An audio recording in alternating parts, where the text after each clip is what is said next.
इस वीडियो में मैं आपसे बात करूंगा आरपीएससी द्वारा 2022-23 में पूछे गए मनोविज्ञान यानी साइकोलॉजी के 300 प्लस प्रश्नों के संग्रह, जिसमें आपको टोटल 5 पेपर सेट करवाए जाएंगे। आज मैं चर्चा करने जा रहा हूं पेपर सेट नंबर 2 की। अगर आपने पेपर सेट नंबर 1 अभी तक आपने नहीं देखा है तो प्लेलिस्ट का लिंक नीचे डिस्क्रिप्शन में दिया हुआ, आप जाके देख सकते हो। साइकोलॉजी के ये 300 प्लस प्रश्नों का संग्रह आपको डेली 4:45 इसी यूट्यूब चैनल पर देखने को मिलता है। वीडियो अच्छा लगे तो वीडियो को लाइक करें, चैनल जरूर सब्सक्राइब करें।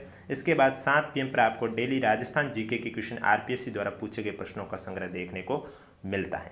अब बात करता हूं साइकोलॉजी के पार्ट 2 में क्वेश्चन नंबर पहले की, और अब आपको बता देता हूं ये जो आज मैं क्वेश्चन करवाने जा रहा हूं ये आपके 12 फरवरी 2023 को आयोजित हुए second grade exam Sanskrit department के ग्रुप बी और 29 जनवरी को आयोजित हुए थे ग्रुप सी का सेकंड ग्रेड एग्जाम, जो कि रद्द हुआ था 24 दिसंबर वाला, वो वापस हुआ था। उनमें पूछे गए साइकोलॉजी के क्वेश्चन की चर्चा करूंगा। अब बात करता हूं क्वेश्चन नंबर फर्स्ट की।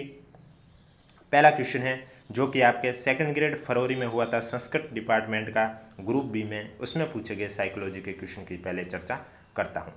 पहला क्वेश्चन है कि अपनी सामाजिक विकास की प्रक्रिया में बालक समूह बनाता है वो अवस्था कहलाती है?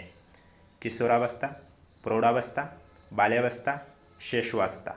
तो आपका राइट आंसर हो जाएगा अपनी सामाजिक विकास की प्रक्रिया में बालक समूह बनाता है वो अवस्था है बाल्यावस्था। आपका राइट आंसर हो जाएगा सी। नेक्स्ट क्वेश्चन, प्राणी के वांछित व्यवहारों के लिए पुनर्बलन महत्वपूर्ण है, यह निम्नलिखित में से किस मनोवैज्ञानिक से संबंधित है? जीन पियाजे, BF स्किनर, लॉरेंस कोहलबर्ग या EH एरिक्सन। तो आपका करेक्ट आंसर हो जाएगा प्राणी के वांछित व्यवहारों के लिए पुनर्बलन महत्वपूर्ण है, ये आपके किस मनोवैज्ञानिक से संबंधित है? तो आपका आंसर हो जाएगा BF स्किनर से। बी आपका करेक्ट आंसर हो जाएगा। नेक्स्ट क्वेश्चन, अधिगम धीरे धीरे होता है न कि अंतर्दृष्टि युक्त, यह निम्नलिखित में से किस मनोवैज्ञानिक से संबंधित है? IP पोलो, EL Thorndike, JB Watson, BF Skinner. तो आपका राइट आंसर हो जाएगा अधिगम धीरे धीरे होता है न कि अंतर्दृष्टि युक्त, ये आपके किस मनोवैज्ञानिक से संबंधित है? EL थॉर्नडाइक से संबंधित है। बी आपका करेक्ट आंसर हो जाएगा। नेक्स्ट क्वेश्चन, अंतर्दृष्टि द्वारा अधिगम के प्रवर्तक हैं कोहलर, बंडूरा, वाइगोत्स्की, गैने। तो आपका करेक्ट आंसर हो जाएगा अंतर्दृष्टि द्वारा अधिगम के प्रवर्तक हैं वो है कोहलर। ए आपका राइट आंसर हो जाएगा। नेक्स्ट क्वेश्चन, व्यक्तित्व का 16 व्यक्तित्व कारक सिद्धांत देने वाले मनोवैज्ञानिक कौन है? Allport, Freud, cattle, Adler. तो आपका राइट आंसर हो जाएगा व्यक्तित्व का 16 व्यक्तित्व कारक सिद्धांत देने वाले मनोवैज्ञानिक कौन है? कैटल। सी आपका राइट आंसर हो जाएगा। वीडियो अच्छा लगे तो वीडियो को लाइक करें, चैनल जरूर सब्सक्राइब करें। नेक्स्ट आंसर, जुंग के अनुसार व्यक्तित्व के प्रकार हैं अंतर्मुखी, बहिर्मुखी, एंडोमॉर्फिक, एक्टोमॉर्फिक, पिकनिक, एथलेटिक या कॉलेरिक, फ्लैगमेटिक। तो आपका करेक्ट आंसर हो जाएगा जुंग के अनुसार व्यक्तित्व के प्रकार है अंतर्मुखी और बहिर्मुखी। ए आपका करेक्ट आंसर हो जाएगा। नेक्स्ट क्वेश्चन, थैमेटिक एपरसेप्शन परीक्षण, जिसे शॉर्ट में कहा जाता है TAT, का उदाहरण है वस्तुनिष्ठ परीक्षण, प्रक्षेपी परीक्षण, मापनी या अप्रक्षेपी परीक्षण। तो आपका राइट आंसर हो जाएगा थैमेटिक एपरसेप्शन परीक्षण का उदाहरण है आपका प्रक्षेपी परीक्षण। बी आपका करेक्ट आंसर हो जाएगा। EL थॉर्नडाइक ने बुद्धि के किस सिद्धांत का प्रतिपादन किया था? द्विकारक सिद्धांत, बहुकारक सिद्धांत, समूहकारक सिद्धांत, एक कारक सिद्धांत। तो आपका राइट आंसर हो जाएगा EL थॉर्नडाइक ने बुद्धि के बहुकारक सिद्धांत का प्रतिपादन किया था। आपका करेक्ट आंसर हो जाएगा बी। ये क्वेश्चन आपको एग्जाम में ऐसे भी देखने को मिल सकता है कि बहुकारक सिद्धांत का प्रतिपादन किसने किया था, और ऑप्शन में आपको EL थॉर्नडाइक भी देखने को मिल सकता है, यानी कि क्वेश्चन किसी भी तरह से पूछा जा सकता है। नेक्स्ट क्वेश्चन, बुद्धि मापन के लिए बुद्धि लब्धि शब्द का प्रयोग सर्वप्रथम किस मनोवैज्ञानिक ने किया था? Stern, Guilford, Wechsler, Spearman. तो आपका राइट आंसर हो जाएगा बुद्धि मापन के लिए बुद्धिलब्धि शब्द का प्रयोग सर्वप्रथम स्टर्न नाम के वैज्ञानिक ने किया था? आपका करेक्ट आंसर हो जाएगा ए। नेक्स्ट क्वेश्चन, यदि एक बालक की वास्तविक आयु 12 वर्ष 6 माह है तथा मानसिक आयु 18 वर्ष है तो टर्मन के अनुसार उसकी बुद्धिमत्ता का स्तर क्या होगा? आपके पास ऑप्शन है प्रतिभाशाली, पिछड़ा, सीमावर्ती या औसत बुद्धि। तो आपका राइट आंसर हो जाएगा कि एक बालक की वास्तविक आयु दी हुई है 12 वर्ष 6 माह तथा मानसिक आयु 18 वर्ष दी हुई है। बुद्धिलब्धि फॉर्मूले से वैल्यू पुट करके जो रेंज आएगी वो आपकी रेंज आएगी प्रतिभाशाली बुद्धिमत्ता के स्तर में। तो आपका जो करेक्ट आंसर है वो हो जाएगा ए। नेक्स्ट क्वेश्चन, यदि कोई बालक अपने निष्पादन में श्रेष्ठता को प्राप्त करना चाहता है तब उसमें से कौन सा अभिप्रेरणात्मक बल कार्य करता है? उपलब्धि अभिप्रेरणा, शक्ति अभिप्रेरणा, परोपकारिता अभिप्रेरणा या संबंध बनाने की अभिप्रेरणा। तो अगर कोई बालक अपने निष्पादन में श्रेष्ठता को प्राप्त करना चाहता है तो उसमें से अभिप्रेरणात्मक बल कार्य करता है कौन सा वाला? तब आपका करेक्ट आंसर हो जाएगा उपलब्धि अभिप्रेरणा वाला बल कार्य करता है। ये आपका करेक्ट आंसर हो जाएगा। यानी कि उपलब्धि अभिप्रेरणा है उसमें यही होता है कि अपने खुद को श्रेष्ठ घोषित करने के लिए वो कुछ भी कर सकते हैं, तो इस निष्पादन में श्रेष्ठता को प्राप्त करने के लिए। नेक्स्ट क्वेश्चन, अभिप्रेरणा की प्रक्रिया का प्रारंभ होता है अभिप्रेरकों से, उद्दीपनों से, आवश्यकताओं से, चालकों से। तो आपका राइट आंसर हो जाएगा अभिप्रेरणा की प्रक्रिया का जो आरंभ है वो आवश्यकताओं से होता है। सी आपका करेक्ट आंसर हो जाएगा। नेक्स्ट क्वेश्चन, कक्षा 8 के एक बालक को निम्न में से किस मुख्य विशेषता के आधार पर प्रतिभाशाली कहेंगे? आपके पास ऑप्शन है विविध पाठ्य सहगामी क्रियाओं में सहभागिता के लिए, उच्च बुद्धिलब्धि के लिए, सामान्य से अधिक लंबी चौड़ाई के लिए या सभी के साथ सहयोगात्मक व्यवहार के लिए। तो कक्षा 8 के एक बालक को इनमें से कौन सी विशेषता है जिसके आधार पर हम उसे प्रतिभाशाली कहेंगे? तो वो विशेषता है आपकी उच्च बुद्धिलब्धि। तो आपका जो करेक्ट आंसर है वो हो जाएगा बी। नेक्स्ट क्वेश्चन, निम्न में से कौन सा मनोवैज्ञानिक रूप से व्यक्तिगत भिन्नता का आधार है? आर्थिक भिन्नता, जातिगत भिन्नता, धार्मिक भिन्नता, बौद्धिक भिन्नता। तो आपका राइट आंसर हो जाएगा बौद्धिक भिन्नता आपके व्यक्तिगत भिन्नता का आधार है। डी आपका करेक्ट आंसर हो जाएगा। नेक्स्ट क्वेश्चन, किसी वस्तु घटना पर ध्यान देने और उसे पसंद करने का गुण है अभिरुचि, अभिवर्ती, अभिक्षमता, सृजनात्मकता। तो आपका राइट आंसर हो जाएगा किसी वस्तु या घटना पर ध्यान देने और उसे पसंद करने का गुण है अभिरुचि। ये आपका करेक्ट आंसर हो जाएगा। नेक्स्ट क्वेश्चन, अभिक्षमता के लिए निम्न में से कौन सा कथन सही नहीं है? यह भावात्मक पक्ष से संबंधित है, यह एक जन्मजात गुण है, यह विशिष्ट योग्यता है या यह भावी सफलताओं की ओर संकेत करती है। तो अभिक्षमता के लिए इनमें से कौन कौन सा सही है? जन्मजात गुण ये आपका सही है, विशिष्ट योग्यता भी सही है, भावी सफलताओं की ओर संकेत ये भी सही है, लेकिन भावात्मक पक्ष से संबंधित है ये आपका गलत है। तो ए है जो आपका कथन सही नहीं है अभिक्षमता के लिए। नेक्स्ट क्वेश्चन, शिक्षा मनोविज्ञान के संदर्भ में निम्न में से कौन सा कथन सर्वाधिक उपयुक्त है इन चार में से? पहला है शिक्षा मनोविज्ञान अधिगमकर्ता के व्यवहार के साथ कार्य करता है। शिक्षा मनोविज्ञान बालक की वृद्धि और विकास का अध्ययन है। शिक्षा मनोविज्ञान व्यक्ति के अधिगम और अनुभवों की व्याख्या करता है। या शिक्षा मनोवैज्ञानिक शैक्षिक परिस्थितियों के मनोवैज्ञानिक आयामों का अध्ययन है। तो इनमें से सर्वाधिक उपयुक्त है आपका शिक्षा मनोविज्ञान शैक्षिक परिस्थितियों के मनोवैज्ञानिक आयामों का अध्ययन है। डी आपका करेक्ट आंसर हो जाएगा। नेक्स्ट क्वेश्चन, निम्नलिखित में से शिक्षा मनोविज्ञान की प्रकृति को दर्शाने वाला सर्वाधिक सही उत्तर कौन सा है? एप्लाइड मनोवैज्ञानिक, जंतु मनोविज्ञान, विकासात्मक मनोविज्ञान या संज्ञानात्मक मनोविज्ञान। तो आपका राइट आंसर हो जाएगा अनुप्रयुक्त मनोविज्ञान या एप्लाइड मनोविज्ञान है ये शिक्षा मनोविज्ञान की प्रकृति को दर्शाने वाला सर्वाधिक सही उत्तर है। करेक्ट आंसर हो जाएगा ए। वीडियो अच्छा लगे तो वीडियो को लाइक करें, चैनल जरूर सब्सक्राइब करें। नेक्स्ट क्वेश्चन, व्यवहार में किस परिवर्तन की वृद्धि है? मात्रात्मक, गुणात्मक, संज्ञानात्मक, मनोज्ञतात्मक। तो आपका राइट आंसर हो जाएगा व्यवहार में मात्रात्मक परिवर्तन वृद्धि है। ए आपका करेक्ट आंसर हो जाएगा। नेक्स्ट क्वेश्चन, बुद्धि के संबंध में कौन सा तथ्य सही नहीं है? वर्दी मात्रात्मक परिवर्तन है, सॉरी बुद्धि नहीं, वर्दी के संबंध में कौन सा तथ्य है वो सही नहीं है? वर्दी मात्रात्मक परिवर्तन है, वर्दी के कारण कार्य क्षमता में परिवर्तन होता है, वर्दी परिपक्वता के बाद रुक जाती है, या सामान्यतः वर्दी विकास में योगदान देती है पर हमेशा नहीं। तो वर्दी के संबंध में आपको बता दिया जाता है मात्रात्मक परिवर्तन सही है, परिपक्वता के बाद रुक जाती ये भी सही है, और वर्दी विकास में योगदान देती है पर हमेशा नहीं ये भी सही है, लेकिन वर्दी के कारण कार्य क्षमता में परिवर्तन होता है ये आपका सही नहीं है, बी है जो आपका करेक्ट आंसर हो जाएगा। तो अब तक जो मैंने साइकोलॉजी के क्वेश्चन कराए थे ये आपके 12 फरवरी को सेकंड ग्रेड संस्कृत डिपार्टमेंट का ग्रुप बी का पेपर में पूछे गए थे क्वेश्चन। अब जो मैं आगे चर्चा करूंगा वो आपके 29 जनवरी को ग्रुप सी में पूछे गए साइकोलॉजी के क्वेश्चन की चर्चा करूंगा जो कि सेकंड ग्रेड का एग्जाम आपके हुआ था। पहला क्वेश्चन उसमें से पूछा गया था कि शिक्षा मनोविज्ञान नए और हमेशा नए अनुसंधानों से संबंधित है। शिक्षा मनोवैज्ञानिक अनुसंधान परिणामों के एकत्रीकरण से बालक की प्रकृति के विषय में बेहतर सूझ प्राप्त करते हैं और अन्वेषण की संशोधित विधियों का विकास करते हैं। शिक्षा मनोविज्ञान की यह प्रकृति कौन सी है?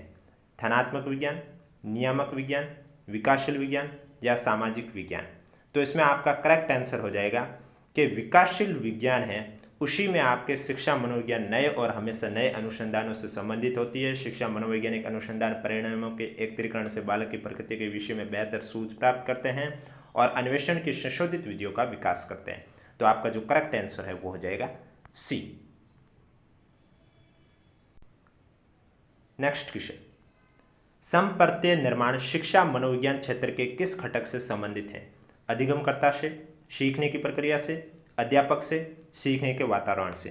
तो आपका राइट आंसर हो जाएगा समप्रत्यय निर्माण है वो शिक्षा मनोविज्ञान क्षेत्र के सीखने की प्रक्रिया से संबंधित है, बी आपका करेक्ट आंसर हो जाएगा। नेक्स्ट क्वेश्चन, नैतिक विकास में प्रश्नों के सही और गलत संबंधी निर्णय में सम्मिलित चिंतन प्रक्रिया कहलाती है। नैतिक यथार्थवाद, नैतिक तार्किकता, नैतिक संकट या नैतिक दुविधा? तो आपका राइट आंसर हो जाएगा नैतिक विकास में प्रश्नों के सही और गलत संबंधी निर्णय में जो चिंतन प्रक्रिया है वो कहलाती है नैतिक तार्किकता, बी आपका करेक्ट आंसर हो जाएगा। नेक्स्ट क्वेश्चन, ब्रिज की संवेग विकास की स्कीम के अनुसार बालकों में ईर्ष्या सर्वप्रथम निम्नलिखित में से कौन सी आयु में प्रकट होती है? 5 वर्ष में, 3 वर्ष में, 18 माह में, 12 माह में? तो आपका जो करेक्ट आंसर है वो हो जाएगा कि ब्रिज की संवेग विकास की व्यवस्था के अनुसार बालकों में जो ईर्ष्या है वो सर्वप्रथम 18 माह में प्रकट होती है, सी है वो करेक्ट आंसर हो जाएगा। नेक्स्ट क्वेश्चन, एक बालक या बालिका वस्तु के गर्म होने और नहीं होने के अनुसार अपने मौजूदा व्यवहार की स्कीम में संशोधन कर लेता है। पियाजे के अनुसार यह उदाहरण संज्ञानात्मक विकास की निम्नलिखित में से किस प्रक्रिया से संबंधित है? अनुकूलन, स्वांगीकरण, साम्यावस्था, असाम्यावस्था? तो आपका जो करेक्ट आंसर है वो हो जाएगा कि एक बालक या बालिका जैसे वस्तु गर्म है या ठंडी है इसके अपने मौजूदा व्यवहार की स्कीम में संशोधन कर लेता है। पियाजे के अनुसार यह संज्ञानात्मक विकास की कौन सी प्रक्रिया से संबंधित है? आपका करेक्ट आंसर हो जाएगा अनुकूलन, ए आपका राइट आंसर हो जाएगा। नेक्स्ट क्वेश्चन, निम्नलिखित में से कौन सी ज्ञाने द्वारा प्रदत्त अधिगम सोपानिकी की उच्चतम व्यवस्था है? सिद्धांत अधिगम, समस्या समाधान अधिगम, बहु विभेदन अधिगम या उद्दीपन अनुक्रिया अधिगम? तो आपका जो करेक्ट आंसर है वो हो जाएगा समस्या समाधान अधिगम ज्ञाने द्वारा प्रदत्त अधिगम सोपानिकी की उच्चतम अवस्था है, बी आपका करेक्ट आंसर हो जाएगा। नेक्स्ट क्वेश्चन, बंडूरा के अवलोकन अधिगम सिद्धांत के अनुसार बाह्य प्रेरक और प्रतिनियुक्त प्रेरक निम्नलिखित में से कौन सी प्रक्रिया से संबंधित हैं? अवधारणात्मक, अवधारण, उत्पादन, अभिप्रेरणात्मक? तो आपका जो करेक्ट आंसर है वो हो जाएगा बंडूरा के अवलोकन अधिगम सिद्धांत के अनुसार बाह्य प्रेरक और प्रतिनियुक्त प्रेरक इनमें से आपके अभिप्रेरणात्मक प्रक्रिया से संबंधित हैं, डी आपका करेक्ट आंसर हो जाएगा। नेक्स्ट क्वेश्चन, निम्नलिखित में से कौन अधिगम के धनात्मक स्थानांतरण में मदद नहीं करता है? विषय वस्तु को दैनिक जीवन से जोड़ना, स्वयं हेतु रटना अधिगम, सिखाई गई सामग्री के अनुप्रयोग पर बल देना या विषय वस्तु की अर्थपूर्णता? तो इनमें से आपके स्वयं हेतु रटना अधिगम अधिगम के धनात्मक स्थानांतरण में मदद नहीं करता है, दैनिक जीवन से जुड़ना करता है, सामग्री के अनुप्रयोग पर बल देना करता है और विषय वस्तु की अर्थपूर्णता भी करता है। बी है जो आपका करेक्ट आंसर हो जाएगा। वीडियो अच्छा लगे तो वीडियो को लाइक करें, चैनल जरूर सब्सक्राइब करें। नेक्स्ट क्वेश्चन, व्यक्तित्व मापन की एक तकनीक में कर्ता को अनेक चित्र दिखाकर दृश्य पर आधारित पात्रों के विचारों और भावनाओं पर एक कहानी बनाने को कहा जाता है। यह तकनीक है समाजमिति, प्रक्षेपी, सूची या क्रम मापनी। तो आपका करेक्ट आंसर हो जाएगा व्यक्तित्व मापन की एक तकनीक में कर्ता को अनेक चित्र दिखाकर दृश्य पर आधारित पात्रों के विचार और भावनाओं पर एक कहानी बनाने को कहा जाता है। यह तकनीक आपकी कौन सी है? प्रक्षेपी।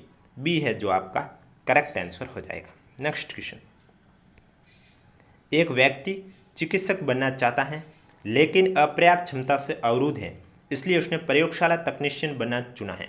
उसके द्वारा अपनाई गई समायोजन प्रक्रिया है प्रतिस्थापन, आत्मीकरण, दमन या प्रतिगमन। तो आपका करेक्ट आंसर हो जाएगा एक व्यक्ति चिकित्सक बनना चाहता था लेकिन अपर्याप्त क्षमता से अवरुद्ध है, इसलिए उसने प्रयोगशाला तकनीशियन बनना चुना है। इसके द्वारा अपनाई गई जो ये प्रक्रिया है ये प्रतिस्थापन है, यानी कि एक की जगह दूसरी कर देना। ये आपका करेक्ट आंसर हो जाएगा। पहले चिकित्सक बन रहा था, अब चिकित्सक की जगह वो प्रयोगशाला तकनीशियन बनना चाह रहा है। नेक्स्ट क्वेश्चन, एक बालक के व्यवहार में विचलन और असामान्य प्रतिक्रियाएं उसके अपने अभिप्रेरकों और अंतर्नाद को संतुष्ट करने की असमर्थता के परिणाम स्वरूप होती हैं। कुसमायोजन का यह कारक है मनोवैज्ञानिक, शरीर कार्य की, समाजशास्त्रीय, दर्शन शास्त्रीय। तो आपका करेक्ट आंसर हो जाएगा एक बालक के व्यवहार में विचलन और असामान्य प्रतिक्रियाएं उसके अपने अभिप्रेरकों और अंतर्नाद को संतुष्ट करने की असमर्थता के परिणाम स्वरूप होती हैं। कुसमायोजन का यह कारक है मनोवैज्ञानिक। ये आपका करेक्ट आंसर हो जाएगा। नेक्स्ट क्वेश्चन, व्यक्ति का संवेग और व्यवहार का प्रभावी तरीकों से नियमन जो सामाजिक परिस्थितियों में सफल आबंधन को उच्चतम बनाता है उसकी विशेषता है सामान्य बुद्धि की, संवेगात्मक बुद्धि की, तरल बुद्धि की, तार्किक बुद्धि की। तो आपका जो करेक्ट आंसर हो जाएगा कि व्यक्ति का संवेग और व्यवहार का प्रभावी तरीकों से नियम जो सामाजिक परिस्थितियों में सफल आबंधन को उच्चतम बनाता है उसकी ये विशेषता है संवेगात्मक बुद्धि की। बी आपका करेक्ट आंसर हो जाएगा। नेक्स्ट क्वेश्चन, निम्नलिखित में से कौन सा स्टर्नबर्ग के त्रितंत्रीय बुद्धि सिद्धांत के संगठनात्मक उप सिद्धांत का एक घटक नहीं है? मेटा, निष्पादन, ज्ञानार्जन, सृजनात्मक। तो आपका राइट आंसर हो जाएगा मेटा घटक आपके उप सिद्धांत का एक घटक है, निष्पादन घटक भी है, ज्ञानार्जन घटन भी है, लेकिन सृजनात्मक घटक नहीं है। डी आपका करेक्ट आंसर हो जाएगा। नेक्स्ट क्वेश्चन, निम्नलिखित में से कौन सा टॉरेंस के सृजनात्मक चिंतन शाब्दिक परीक्षण का एक उप परीक्षण नहीं है? पूछना और अनुमान लगाना, नवीन संबंध, अप्रचलित उपयोग, असाधारण प्रश्न। तो इसमें से आपका पूछना, अनुमान लगाना, अप्रचलित उपयोग और असाधारण प्रश्न तो आपके सृजनात्मक चिंतन शाब्दिक परीक्षण का एक उप परीक्षण है, लेकिन नवीन संबंध है ये आपका नहीं है। बी आपका करेक्ट आंसर हो जाएगा। डेली साइकोलॉजी के क्वेश्चन इसी तरह देखने को मिलेंगे 4:45 बजे। वीडियो अच्छा लगे तो वीडियो को लाइक करें और चैनल जरूर सब्सक्राइब करें। नेक्स्ट क्वेश्चन, अभिप्रेरणा क्या है? निम्नलिखित में से कौन सा उसका सर्वोत्तम उदाहरण है? पहला है रीता ऊर्जित है, उच्च लक्ष्य निर्धारित करती है, यथेष्ट प्रयासों को बनाए रखती हैं और कक्षा में ए ग्रेड बना लेती हैं। दूसरा है मानसी आने वाले विद्यार्थियों के वर्ष के विषय में भावुक है और अच्छा करना चाहती हैं। तीसरा कविता जो करना चाहती है उसमें अपना ध्यान निर्देशित करने में अच्छी है। और चौथा है निशा मेहनती है, अपने शैक्षिक कार्य के विषय में धनात्मक भावनाएं अनुभव करती है। तो इनमें से आपका अभिप्रेरणा का जो सर्वोत्तम उदाहरण है वो पहला है कि रीता ऊर्जित है, उच्च लक्ष्य निर्धारित करती है, यथेष्ट प्रयासों को बनाए रखती हैं और कक्षा में ए ग्रेड हासिल करती हैं। ये आपका करेक्ट आंसर हो जाएगा। नेक्स्ट क्वेश्चन, चुनौतीपूर्ण और कठिन निष्पादन में प्रवीणता की संतुष्टि प्राप्ति की प्रत्याशा कहलाती है? बुद्धि, अधिगम, उपलब्धि अभिप्रेरणा या समायोजन। तो आपका करेक्ट आंसर हो जाएगा चुनौतीपूर्ण और कठिन निष्पादन में प्रवीणता की संतुष्टि प्राप्ति की जो प्रयासा है वो आपके कहलाती है उपलब्धि अभिप्रेरणा। सी आपका करेक्ट आंसर हो जाएगा। नेक्स्ट क्वेश्चन, एक शिक्षक विषय वस्तु संवर्धन कार्यक्रम की योजना बना रहा है, वो किस प्रकार के अधिगमकर्ताओं के लिए ऐसा कर रहा है? मंदगति, पिछड़े, प्रतिभाशाली, बाल अपचारी।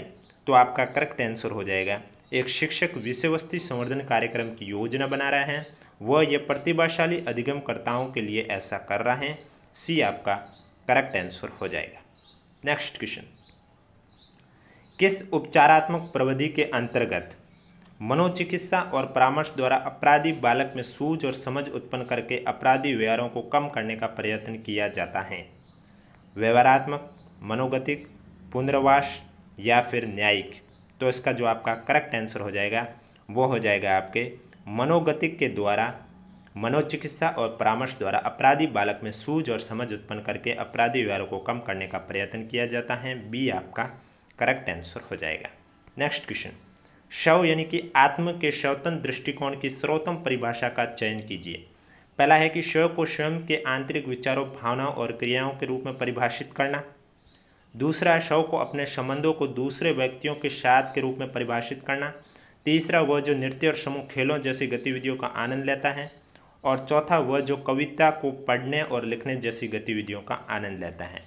तो इन्हें स्वयं यानी आत्मा को स्वतंत्र दृष्टिकोण की सर्वोत्तम परिभाषा का चयन है आपका ए नंबर का, शव को स्वयं के आंतरिक विचारों, भावनाओं और क्रियाओं के रूप में परिभाषित करना। ए आपका करेक्ट आंसर हो जाएगा। और आज का लास्ट क्वेश्चन है कि निम्नलिखित में से कौन सी अभिव्यक्तियों की विशेषता नहीं है? पहली है कि अभिव्यक्तियों में व्यक्ति वस्तु संबंध पाया जाता है। दूसरा है अभिव्यक्तियाँ जन्मजात होती हैं। तीसरा है अभिव्यक्तियों में अभिप्रेरणात्मक, प्रभावोत्पादक विशेषता पाई जाती है। और चौथी है अभिव्यक्तियाँ हैं वो अर्जित होती हैं। तो इसमें से आपकी अभिव्यक्तियों की विशेषता सिर्फ और सिर्फ एक नहीं है, वो है अभिव्यक्तियाँ जन्मजात होती है, ये आपकी विशेषता नहीं है। बाकी व्यक्ति वस्तु संबंध पाया जाता है, अभिप्रेरणात्मक, प्रभावोत्पादक विशेषता पाई जाती है और अभिव्यक्तियाँ अर्जित होती हैं। तो इसका जो आपका करेक्ट आंसर हो जाएगा बी है कि जन्मजात होती है, ये आपकी इसकी विशेषता नहीं है। तो ये थे आज के साइकोलॉजी के क्वेश्चन के test number part 2 set, paper set का पार्ट 2। डेली आपको 4:45 बजे टोटल 5 पेपर सेट करवाए जाएंगे। डेली आपको 4:45 बजे सेट देखने को मिलता है और 7 PM पर आरपीएससी द्वारा पूछे गए राजस्थान जीके के क्वेश्चन देखने को मिलते हैं। वीडियो अच्छा लगे तो वीडियो को लाइक करें, चैनल जरूर सब्सक्राइब करें।